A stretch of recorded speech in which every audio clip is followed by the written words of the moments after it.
আজি যিখন আন্তৰ্জাতিক মেডাম মেফি উপলক্ষে সংবাদমেল আমি অনুষ্ঠিত কৰিছিলোঁ।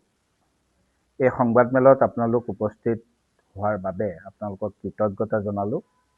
লগতে ইংৰাজী নৱবৰ্ষৰ শুভেচ্ছা আৰু আগন্তুক ভোগালী বিহুৰ শুভেচ্ছা জ্ঞাপন কৰিছোঁ।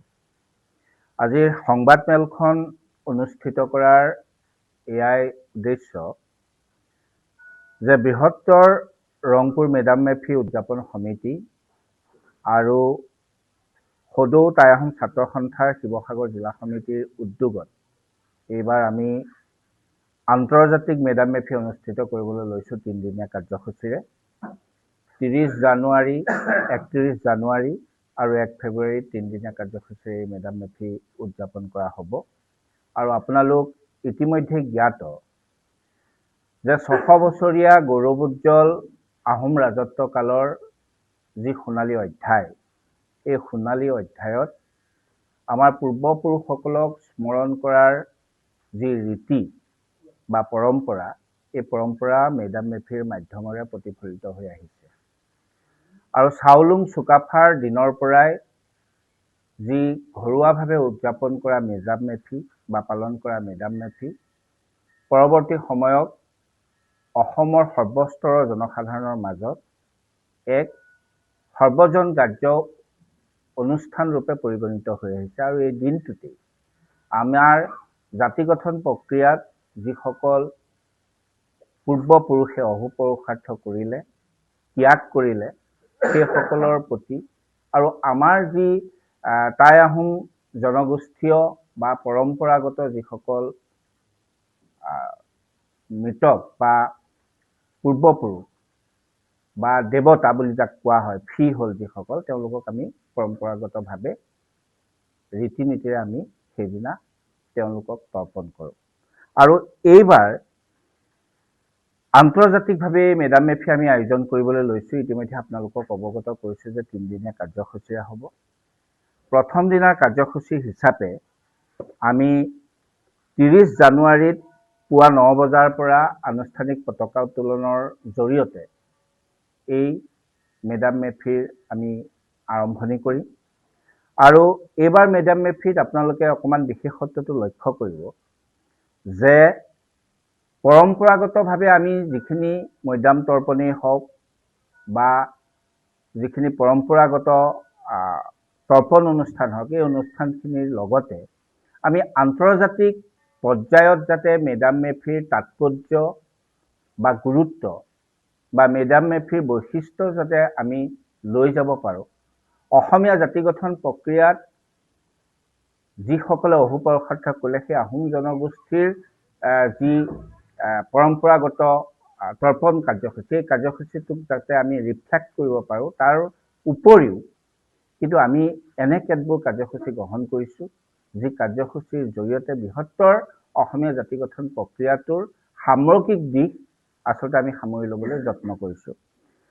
প্ৰথম কথাটো হৈছে যে আমি এইবাৰ আন্তৰ্জাতিক মেডাম মেফি উপলক্ষে আমি এখন চিত্ৰাংকন প্ৰতিযোগিতা অনুষ্ঠিত কৰিবলৈ লৈছোঁ, যিখিনি আহোম যুগৰ ঐতিহাসিক স্থাপত্য বা চাওলুং চুকাফাৰ প্ৰতিকৃতি বা সৌমাৰ পীঠত চাওলুং চুকাফাৰ আগমন, যিটো কোৱা হয় যে 1214 খ্ৰীষ্টাব্দৰ পৰা 14 বছৰীয়া এটা যাত্ৰাৰ পিছত 1228 খ্ৰীষ্টাব্দত দয়কাও ৰঙাৰ বৰ্তমানৰ পাটকাই পাৰ হৈ সৌমাৰ পীঠত ভৰি দি 600 বছৰীয়া গৌৰৱোজ্জ্বল স্বৰ্ণীল অধ্যায়টো সূচনা কৰিছিল চাওলুং চুকাফাই। আৰু সেই প্ৰতীকপটটোৰ ওপৰত অৰ্থাৎ তেওঁৰ আগমনৰ যিটো দৃশ্য, এই দৃশ্যটোক লৈ পেলাই আমি চিত্ৰাংকন প্ৰতিযোগিতা অনুষ্ঠিত কৰিব লৈছোঁ। সামগ্ৰিকভাৱে লাওছ, ইণ্ডোনেছিয়া, থাইলেণ্ড, ইয়াৰ যিসকল বিশিষ্ট বুৰঞ্জীবিদ, শিক্ষাবিদ, এইসকলৰ উপস্থিতিত আমি এখন আন্তৰ্জাতিক শৈক্ষিক কনক্লেভো আমি অনুষ্ঠিত কৰাৰ কাৰণে আগবাঢ়িছোঁ, য'ত বিষয় ভাৰতৰ 31 পলিচিৰ প্ৰেক্ষাপটত ভাৰত আৰু দক্ষিণ পূব এছিয়াত টাই পুনৰুত্থানৰ সহ সম্পৰ্ক বিষয় ধাৰ্য কৰা হৈছে। সমান্তৰালভাৱে সদৌ অসম ভিত্তিত আমি আহোম ৰাজ্যৰ যি ধৰ্মীয় সহিষ্ণুতা আছিল, তাক লৈ আমি এখন সদৌ অসম ভিত্তিত তৰ্ক প্ৰতিযোগিতাৰ আয়োজন কৰিছোঁ। এক উদ্যোগী শীৰ্ষক সভাও হ'ব।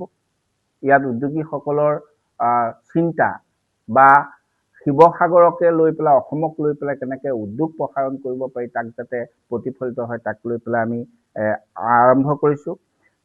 দ্বিতীয় দিনত আচলতে 31 জানুৱাৰী যিদিনা প্ৰকৃততে মেডাম মেফি অনুষ্ঠিত কৰা হয়, আমি ৰাষ্ট্ৰীয় পৰ্যায়ৰ ঐতিহ্য মাৰাথন দৌৰ আমি অনুষ্ঠিত কৰাৰ কাৰণে আগবাঢ়িছোঁ, যিটো অসম অলিম্পিক সন্থাৰ তত্বাৱধানত হ'ব আৰু ঐতিহাসিক যি লাচিত মৈদাম, সেই লাচিত মৈদামৰ পৰা শিৱসাগৰৰ দৌলমুখ চাৰিআলিলৈকে এই যিখন ফুল মাৰাথন বুলি যাক কোৱা হয়, এই মাৰাথন ৰাষ্ট্ৰীয় পৰ্যায়ত অনুষ্ঠিত হ'ব আৰু এই মাৰাথনত আমি যাতে ৰাষ্ট্ৰীয় পৰ্যায়ৰ প্ৰতিযোগীয়ে অংশগ্ৰহণ কৰে তাৰ বাবে আমি প্ৰথম পুৰস্কাৰ হিচাপে 1 লাখ টকা ধাৰ্য কৰিছোঁ।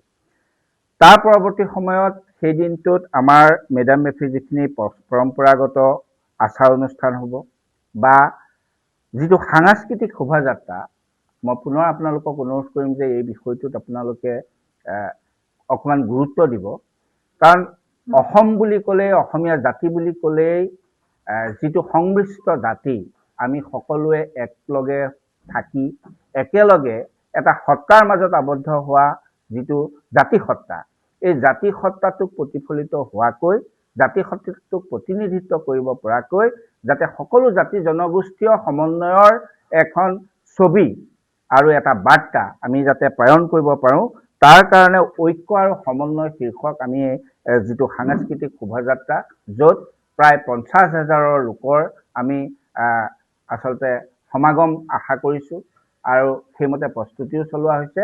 এই সমন্বয় যাত্ৰা আৰম্ভ হ'ব আৰু এই সমন্বয় যাত্ৰাৰ আচলতে যি আগবঢ়াই দিব মাননীয় অসমৰ কৃষিমন্ত্ৰী অতুল বৰা ডাঙৰীয়াই। তাৰ পৰৱৰ্তী সময়ত 11 বজাৰ পৰা আমি মুকলি সভা আয়োজন কৰিছোঁ, য'ত অসমৰ সন্মানীয় মুখ্যমন্ত্ৰী ডক্টৰ হিমন্ত বিশ্ব শৰ্মা ডাঙৰীয়া উপস্থিত থাকিব।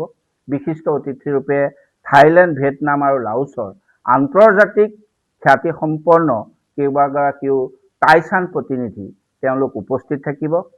অভিভাৱক মন্ত্ৰী তথা শিক্ষামন্ত্ৰী ৰণোজ পেগু উপস্থিত থাকিব।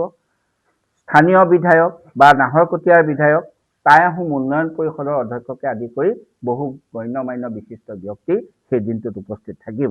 তাৰ পৰৱৰ্তী সময়ত আমি 31 জানুৱাৰীতেই বিয়লি 5 বজাত স্থানীয় সংগঠনসমূহৰ যিসমূহ সংগঠনে অসমৰ বিভিন্ন সমস্যা বা অসমৰ জাতিসত্তাৰ যেতিয়াই সন্ধিক্ষণ আৰম্ভ হয় বা উপস্থিত হয়, তেতিয়াই তেওঁলোকে বলিষ্ঠ কণ্ঠৰে মাত মাতি জাতিসত্তাটোক একত্ৰ কৰাত বা জাতিসত্তাটোক পুনৰ উত্থান কৰাত আচলতে সহযোগিতা আগবঢ়াইছে। সেইসকলৰ আচলতে মনৰ ভাৱ বা সমন্বয় আৰু একক দৃষ্টিভংগীৰ জৰিয়তে স্থানীয় যুৱ সংগঠনসমূহক কেনেকৈ শক্তিশালীকৰণ কৰিব পাৰি সেই সম্পৰ্কে আমি এখন আচলতে সভাৰ আয়োজন কৰিছোঁ। তাৰ পৰৱৰ্তী সময়ত এখন ঐতিহাসিক নাটক, যিখন নাটক আচলতে বিভিন্ন ৰাষ্ট্ৰীয় পৰ্যায়তো বা মঞ্চতো অনুষ্ঠিত হৈছে, মঞ্চায়ন হৈছে। সাঁচিপাতৰ পুথিৰ পৰা মই গন্ধৰে কৈছোঁ, এই নাটকখন আমি ঠিক সন্ধিয়া 8 বজাত আমি মঞ্চস্থ কৰিম, যিখন এখন গুৰুত্বপূৰ্ণ নাটক হিচাপে বিবেচিত হ'ব আৰু সেই দিনটোত লগত ৰজিতা খোৱাকে এক গুৰুত্বপূৰ্ণ অনুষ্ঠান হিচাপে বিবেচিত হ'ব। তৃতীয় দিনা অৰ্থাৎ 1 ফেব্ৰুৱাৰীৰ দিনা আমি 11 বজাৰ পৰা মহিলা সমাৱেশ এখন আয়োজন কৰিম, য'ত সদৌ টাই আহোম ছাত্ৰ সন্থাৰ শিৱসাগৰ জিলা মহিলা সমিতিৰ তত্বাৱধানত অনুষ্ঠিত হ'ব, য'ত সংগীতা বৰুৱা পিছৰাতি, যি আচলতে এইবাৰ প্ৰেছ ক্লাব অফ ইণ্ডিয়াৰ সভাপতি হিচাপে নিৰ্বাচিত হৈছে, যিগৰাকী আমাৰ অসমীয়া এগৰাকী ছোৱালী, যিগৰাকী গৌৰৱ, তেওঁ উপস্থিত থাকিব। উপস্থিত থাকিব ডক্টৰ শিখা কোঁৱৰ। আপোনালোকে জানিবলৈ ভাল পাব যে টাই আহোম জনগোষ্ঠীটোৰ বাবেই নহয়, অসমীয়া জাতিসত্তাৰ শক্তিশালীকৰণত ডক্টৰ শিখা কোঁৱৰে তেওঁৰ যি বৌদ্ধিক যাত্ৰাৰে যি গুৰুত্ব প্ৰদান কৰি পেলাই আগবঢ়াই নিয়াত যৎপৰোনাস্তি চেষ্টা কৰি আহিছে, সেই শিখা কোঁৱৰ উপস্থিত থাকিব। নীলাক্ষী বৰগোহাঁই থাকিব, লগতে কৰবী ডেকা হাজৰিকা বাইদেউ ইয়াত উপস্থিত থাকিব। আপোনালোক নিশ্চয়কৈ অৱগত যে আহোম ৰাজত্ব কালৰ এক গুৰুত্বপূৰ্ণ অধ্যায় হৈছে নাৰী সবলীকৰণ, য'ত চাউচিং কুঁৱৰীৰ পৰা ফুলেশ্বৰী কুঁৱৰী হৈ মূলা গাভৰুৰ পৰা আদি কৰি যিসকল বীৰ বীৰাংগনাই আচলতে জাতি গঠন প্ৰক্ৰিয়াত বা শক্তিশালী এক ভূমিকা গ্ৰহণ কৰিছে, ইয়াক যিটো ৰিফ্লেকশ্যন, এই ৰিফ্লেকশ্যনৰ কাৰণে আচলতে যি গুৰুত্ব, এই গুৰুত্বক দিয়েই আচলতে এই মহিলা সমাৱেশৰ আয়োজন কৰা হৈছে। তাৰ পৰৱৰ্তী সময়ত শেষৰটো দিনৰ কাৰ্যসূচী 5টা বজাত আমি যিসমূহ পুৰস্কাৰ বিতৰণ কৰিব লাগিব, যিসমূহ প্ৰতিযোগিতা ইতিমধ্যে হ'ব, মাৰাথন দৌৰেই হওক, ৰাষ্ট্ৰীয় পৰ্যায়ৰ বা কুইজ প্ৰতিযোগিতাই হওক, যি বুৰঞ্জী ইতিহাস সম্পৰ্কীয় কুইজ প্ৰতিযোগিতা, যি কেৱল 1228 পৰা 1826 চনলৈকে আহোম ৰাজত্ব কালৰ 600 বছৰীয়া গৌৰৱোজ্জ্বল অধ্যায়টোৰ সম্পৰ্কত যিটো কুইজ প্ৰতিযোগিতা আয়োজন কৰিছে তাৰ পুৰস্কাৰসমূহেই হওক বা তৰ্ক প্ৰতিযোগিতাকে আদি কৰি যিসমূহ প্ৰতিযোগিতা হ'ব, এই প্ৰতিযোগিতাসমূহৰ পুৰস্কাৰ বিতৰণ আৰু সমাপন অনুষ্ঠানত তাত প্ৰাক্তন মুখ্যমন্ত্ৰী আৰু বৰ্তমানৰ কেন্দ্ৰীয় মন্ত্ৰী, যি আচলতে বন্দৰ দপ্তৰৰ কেন্দ্ৰীয় মন্ত্ৰী সৰ্বানন্দ সোণোৱাল ডাঙৰীয়া উপস্থিত থাকিব। লগতে সাংসদ তথা আন এগৰাকী কেন্দ্ৰীয় মন্ত্ৰী পবিত্ৰ মাৰ্ঘেৰিটা, অসমৰ কেবিনেট মন্ত্ৰী যোগেন মহন, বিৰোধী দলপতি দেৱব্ৰত শইকীয়া, ডিমৌ সমষ্টিৰ বিধায়ক সুশান্ত বৰগোহাঁই, সোণাৰী সমষ্টিৰ বিধায়ক ধৰ্মেশ্বৰ কোঁৱৰ, অসম ঔদ্যোগিক উন্নয়ন নিগমৰ অধ্যক্ষ তপন গগৈ, লুৰিণজ্যোতি গগৈ সভাপতি জাতীয় পৰিষদ, পলাশ চাংমাই AJYCPৰ তেওঁ সন্মানীয় সভাপতি, পলিন্দ বৰা মৰাণ ছাত্ৰ সন্থাৰ তেওঁ সভাপতি, জগদীশ বৰাই সদৌ চাহ জনজাগোষ্ঠীৰ ছাত্ৰ সন্থা অৰ্থাৎ আটছাৰ সভাপতি জগদীশ বৰাই থাকিব। সদৌ অসম ছাত্ৰ সন্থাৰ সাধাৰণ সম্পাদক সমীৰণ ফুকনক আমি আমন্ত্ৰণ জনাইছোঁ। কোচ ৰাজবংশী ছাত্ৰ সন্থাৰ বলোৰাম বৰ্মন, তেওঁ সাধাৰণ সম্পাদক, তেওঁক আমি আমন্ত্ৰণ জনাইছোঁ। আটাচুৰ যি যুটীয়া সাধাৰণ সম্পাদক দিগন্ত চাংমাই, সদৌ অসম মটক যুৱ ছাত্ৰ সন্মিলনৰ স্বৰূপ গোহাঁই সম্পাদক, তেওঁ উপস্থিত থাকিব। আৰু লগতে আমি শচীন গগৈ, যি editorial lead Asia Pacific BBC, তেওঁক আমি আমাৰ শিৱসাগৰৰ সন্তান, ৰংপুৰৰ সন্তান, তেওঁক আমি আমন্ত্ৰণ জনাইছোঁ, তেওঁ উপস্থিত থাকিম বুলি ইতিমধ্যে কথা কৈছে। তাৰ পৰৱৰ্তী সময়ত পিছৰটো কাৰ্যসূচী বাৰেৰহণীয়া সাংস্কৃতিক কাৰ্যসূচী আমি অনুষ্ঠিত কৰাৰ চেষ্টা চলাইছোঁ বা প্ৰচেষ্টা ইতিমধ্যে অব্যাহত আছে। যি আচুৰ্য বৰপাত্ৰ, অসমৰ এগৰাকী জনপ্ৰিয় কণ্ঠশিল্পী, তেওঁ সংগীত পৰিৱেশন কৰিব, সংগীতৰ অনুষ্ঠান হ'ব আৰু উদ্বোধক হিচাপে স্থানীয় বিধায়ক অখিল গগৈ থাকিব। তাৰ পৰৱৰ্তী সময়ত আমি আমাৰ যিসকল পূৰ্বপুৰুষৰ জাতিটো গঢ়ি থৈ যোৱাৰ কাৰণেই, এইখিনি মাটি আমাক দি যোৱাৰ কাৰণে আজি আমি থিয় হ'ব পাৰিছোঁ বা তেওঁলোকৰ তৰ্পণ অনুষ্ঠান আয়োজন কৰিব বিচাৰিছোঁ বা পাৰিছোঁ।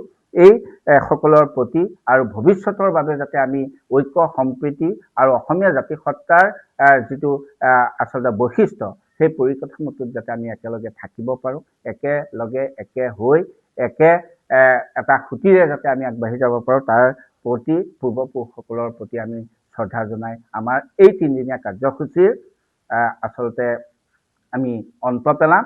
আৰু এই 3দিনীয়া কাৰ্যসূচীত আপোনালোকৰ লগতে আপোনালোকৰ মাধ্যমেৰে অসমবাসীক আমি আমন্ত্ৰণ জনাইছোঁ, আপোনালোক আমাৰ এই অনুষ্ঠানলৈ আহক, আপোনালোকৰ দিহা পৰামৰ্শ, সহযোগিতা আৰু আপোনালোকৰ দিক নিৰ্দেশনা আমাক দিয়ক, যাতে আমি পূৰ্বপুৰুষসকলৰ তৰ্পণ, এই যি মহান অনুষ্ঠানটি আয়োজনৰ কাৰণে আগবাঢ়িছোঁ, তাত যাতে কোনো ত্ৰুটি বিচ্যুতি ৰৈ নাযায়, তাত যাতে আমি সফলতাৰে আমি সম্পাদন কৰিব পাৰোঁ আৰু অসমীয়া জাতি গঠন প্ৰক্ৰিয়াটোলৈ 600 বছৰীয়া গৌৰৱোজ্জ্বল অধ্যায়টোৰ কি ভূমিকা বা কি গুৰুত্ব, এই সম্পৰ্কে যাতে আমি এটা বাৰ্তা দিব পাৰোঁ, তাৰ কাৰণে সকলোৰে সহযোগিতা আপোনালোকৰ মাধ্যমেৰে জনাইছোঁ। পুনৰ ভোগালী বিহু, আগন্তুক ভোগালী বিহুৰ শুভেচ্ছা জনাইছোঁ। আৰু সাধাৰণ সম্পাদক যি আয়োজন সমিতিৰ বসন্ত গগৈ ডাঙৰীয়া আছে, বসন্ত গগৈ ডাঙৰীয়াই ক'ব, সমন্বয়ক ডাঙৰীয়া কংকন বৰা ডাঙৰীয়া আছে